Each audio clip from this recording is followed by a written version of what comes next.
Camera club photographers using a camera that has interchangeable lenses will at some stage have to deal with dust spots. Minute particles of dust that settle on the sensor when we change lenses, and they show up on the image as a ghostly spot. It's very embarrassing when we miss them and the competition judge has to point them out to us because they're so easy to fix. Here's a simple image, and as we look at it here, we can't see any signs of ghostly dust spots at all, but there are a few here. We start the process by going down to the bottom left corner of the screen because we need the image zoomed to at least 100%. You can go higher if needs be, but if we click this icon here, that takes us to that 100%. Looking at the cursor here, if I touch and hold the spacebar, you can see it changes to the hand.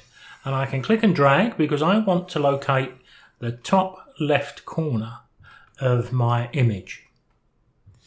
Now we need to go over to the right hand side and locate this tool, which is our remove tool. Within there we've got three different tools, but the one we want here is the healing brush.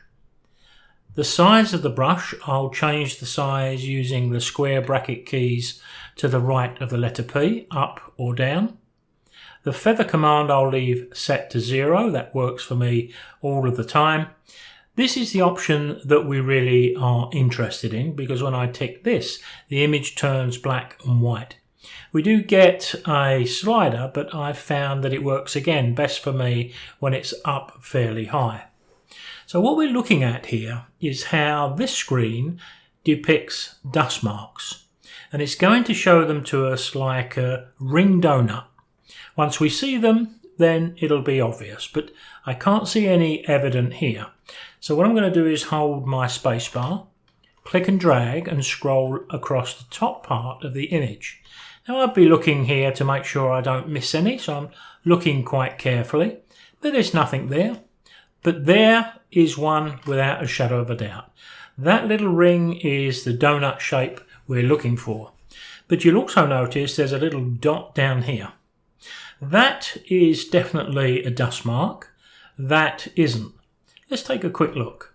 Because if we just untick the visualize spots for a moment, I hope you can see it, but you can only just see that dust spot there, which is why that visualize spots is so good. We could easily miss it. But the little mark over here, it's probably a bird in flight, a long way away from the camera.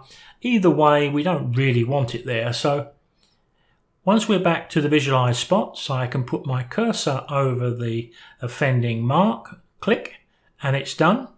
And I can do the same for that little speck there. Once we've done that, hold the spacebar yet again, and we can move to the right. Now when we do, we see we've got a few problems here. We've got at least one bit of dust there, another bit of dust there, another bit there, and possibly one there, but if it's part of the cloud, me clicking it is not going to do any harm. Now I would hold the spacebar yet again, move the picture up, then I'd start moving back the other way. Now we're not likely to see much here. These two little dots here, if we turn the visualize spots off, we can see they're tiny little wisps of cloud in the distance. So it doesn't really matter whether you leave them there or you take them out. It's really a personal choice on your behalf. Moving further to the left, we do eventually find there is another dust mark, and it's one of those that could easily be missed. So I adjust the size, give it a click, and we're done.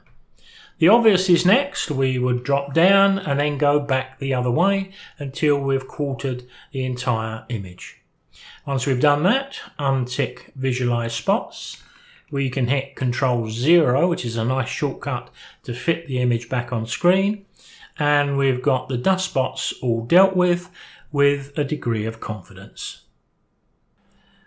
Now, once you've opened your image up into Photoshop, it's not a bad idea to have one more look around the image just to make sure we do have all of the dust marks done. but also have we missed any little distractions that may not be a dust mark but need to be removed. And here's a great way to do that in Photoshop. With your image open, you can see the thumbnail in the layers palette above my cursor. If I go down to the bottom, I can hit the little cross in the box and I can create a new blank layer over the top of my image. Coming over to the left hand side, I'm going to pick up my spot healing brush from the options here.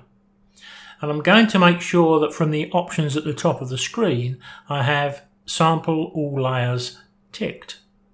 Because what that's going to do is enable me to make any changes to the image, any more repairs, but all of those repairs will fall on that blank layer. So it's risk-free.